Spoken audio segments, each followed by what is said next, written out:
Bonjour! On va un petit peu plus loin sur le drama Koé. Alors, on a eu jusqu'à présent des captures d'écran qui montraient que voilà, il était assez insistant, voire absolument dégueulasse, avec une mineure où lui proposait de se voir et de faire plein de choses immondes.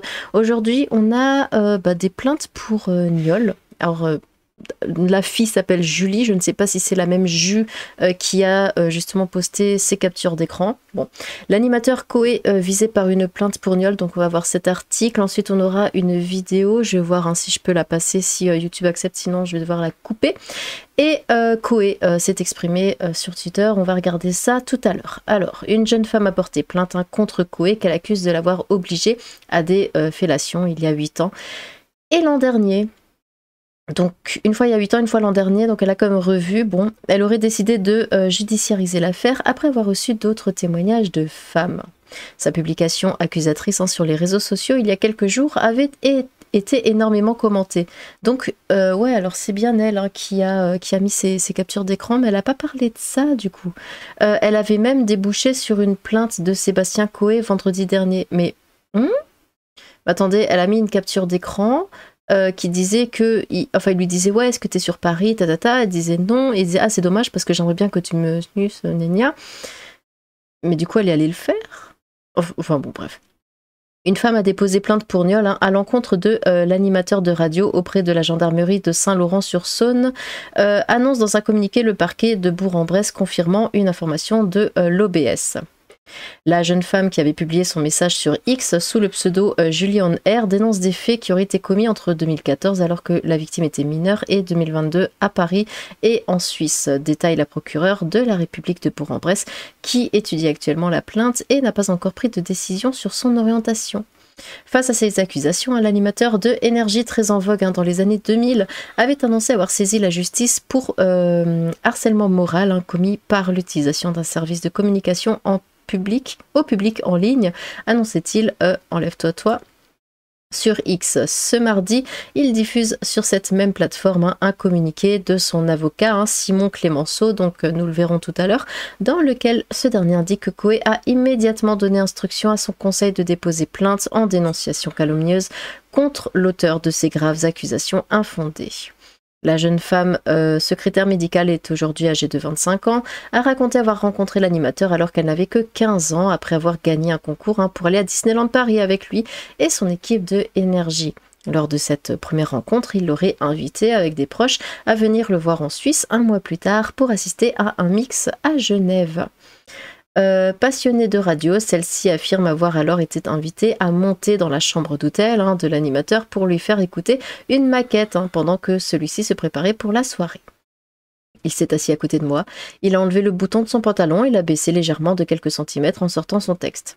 Raconte-t-elle aux enquêteurs. C'est à ce moment-là, selon son témoignage, que l'animateur de 42 ans aurait demandé à l'ado de 16 ans de lui faire une fellation. J'étais choquée, ma sœur m'appelait sur mon téléphone, il m'a dit ensuite que je devais le faire si je voulais réussir. Dans ce monde-là, ça marche comme ça. Lui, il a su c'est qui du coup pour... Enfin bon bref. Je me suis sentie dans l'impasse, je me suis baissée et j'ai fait une fellation qui a duré quelques secondes. Sur le chemin du retour, il m'a écrit sur Snapchat que je ne devais rien dire, poursuit-elle dans sa déposition, citée par l'Observateur. Les années qui suivent, la jeune femme serait restée en contact avec l'animateur, continuant de suivre ses enregistrements. Elle décrit des échanges par... Pourquoi ? Bon, elle écrit des échanges par message empreints de pression textuelle jusqu'à l'an dernier où elle dit avoir été forcée à une nouvelle fellation. Non mais...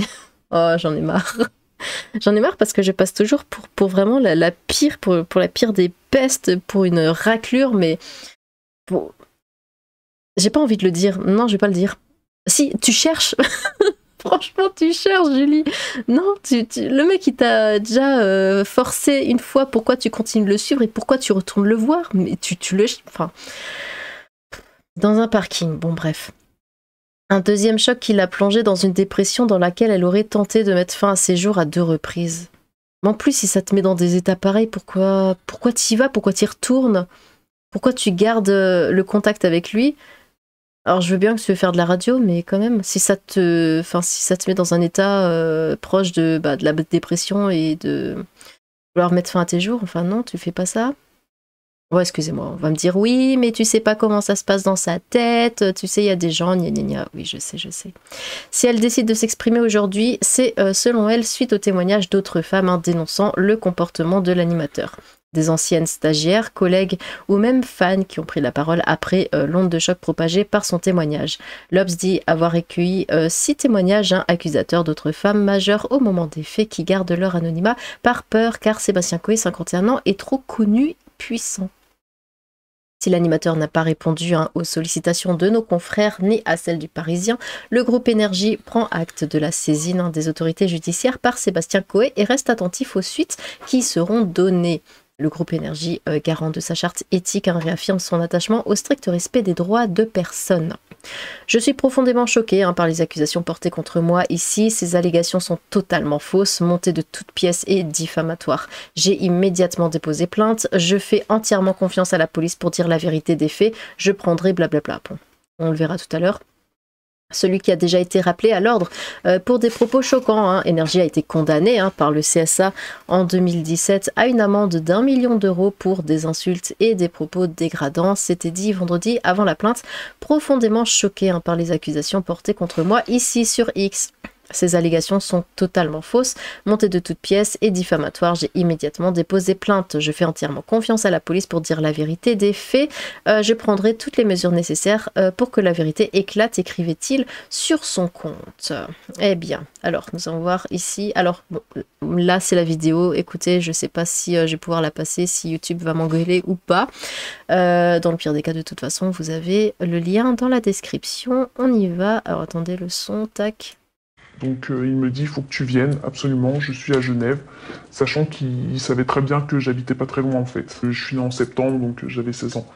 Et je me rends là-bas sereine, comme une fille qui va en fait faire écouter sa maquette radio, qui est trop contente, qui voit son... Parce que je le considérais presque comme un idole en fait. C'est à ce moment-là qu'il a trouvé le prétexte en disant, bah écoute, viens me montrer ta maquette. Euh, Jordan Ophélie, c'est comme ça que mon beau-frère s'appelle Jordan, ma sœur s'appelle Ophélie. Jordan Ophélie, si vous voulez aller au casino, faire ce que vous avez à faire, il n'y a pas de problème. Allez-y, moi je monte 5 minutes avec Julie, je vais me préparer, je vais écouter sa maquette radio et on redescend. Alors moi j'étais comme une folle, je me suis dit mais il va écouter ma maquette, ça y est en fait, je vais peut-être obtenir un stage, je sais pas en fait, je sais pas ce que j'attendais réellement, je me suis dit ça va être grandiose et peut-être en fait à la fois pas du tout. Je sais pas vraiment ce que j'attendais, mais j'étais complètement. Je me suis dit, mais il va écouter ce que j'ai fait. Mon travail à moi, il va l'écouter. Je suis monté dans sa chambre et il me dit, assieds-toi dans le canapé, qu'est-ce que tu veux boire? Et il me dit, bah écoute, fais-moi écouter ta maquette radio, il n'y a pas de problème. Donc je cherche comme ça, hop, et lui, il s'était mis à côté de moi. Donc on était sur le canapé. Donc il s'est mis à côté de moi et c'est à ce moment-là, en fait, où il a baissé son pantalon de vraiment quelques centimètres. Je dirais absolument presque ici, quoi. C'était pas en bas des jambes, c'était pas à mi-genou, c'était vraiment quelques centimètres ici. On pouvait apercevoir son caleçon, donc il a sorti, enfin, je vais pas faire un dessin, il a absolument tout sorti. Et c'est à ce moment-là qu'il m'a dit, c'est comme ça qu'on réussit dans la radio, il faut que tu le fasses. J'ai posé mon téléphone sur la table basse, et je l'ai regardé droit dans les yeux et je lui ai dit je peux pas. Et il m'a dit montre-moi ce que tu sais faire. Et ma sœur m'appelait en fait à ce moment-là sur mon téléphone, donc à plusieurs reprises, et je savais plus quoi faire. Et il m'a dit si tu veux réussir dans la radio, il faut le faire. Donc moi, à 15 ans, bah, c'est ce que j'ai exécuté. Et, et je l'ai fait et ma sœur, elle a continué à m'appeler. Et c'est ce qui m'a sauvé. Parce que il a arrêté et il m'a dit écoute, ta soeur elle va finir par monter, on descend. Et, et je suis redescendu vers ma soeur, avec lui, en sa compagnie. Et ma soeur, elle m'a regardé et elle a émis des doutes tout de suite. Elle m'a dit écoute, il s'est passé un truc, Julie, t'es fermée, t'es tout ce que tu veux. Et j'ai dit non, je te promets. Je te promets, il s'est rien passé. Eh ben... Ouais, alors si on a que cette partie de l'histoire, c'est vrai que c'est assez... c'est extrêmement troublant et touchant. Ce que je comprends pas vraiment, Ouais, je sais que c'est terrible à dire, mais pourquoi elle y est retournée? Ça, je comprends pas pourquoi elle a continué de lui parler. Enfin, tu veux réussir dans la radio, je veux bien, mais bah, t'as une dignité, quoi. Donc pourquoi retourner, pourquoi continuer de lui parler, mais surtout pourquoi retourner le voir pour lui refaire une seconde fois une fellation? Mais ça vraiment, ça me dépasse. Hein. Vraiment, je ne comprends pas. Mais bon, son histoire est terrible. Bon. Écoutez, on va voir ce que lui avait à dire. Donc ça, on l'a lu tout à l'heure dans l'article. Hein, ça date du 17 novembre. Donc entre-temps, il y a 21h. Hop, un petit communiqué. Donc, monsieur Sébastien Coé a été informé d'une plainte déposée contre lui pour des faits de gnôle qu'il conteste fermement. Après avoir déposé plainte la semaine dernière pour le harcèlement qu'il subit depuis plusieurs jours sur les réseaux sociaux, il a immédiatement donné instruction à son conseil de déposer plainte en dénonciation calomnieuse contre l'auteur de ces graves accusations infondées auprès du procureur de la République de Nanterre. Sébastien Coé est à la disposition de la justice et des services de police en lesquels il a pleinement confiance et apportera en toute sérénité les éléments de nature à démontrer l'inanité... Oh, c'est écrit tout petit, pardon. Ouais, c'est bien l'inanité des accusations portées contre lui. Toutefois, il ne saurait tolérer que de telles allégations soient relayées sans attendre que la justice ne se prononce. Il poursuivra systématiquement les médias qui publieraient des propos diffamatoires à son... Oups. Sébastien Coé ne se laissera intimider par aucun procédé et combattra sans relâche pour rétablir la vérité.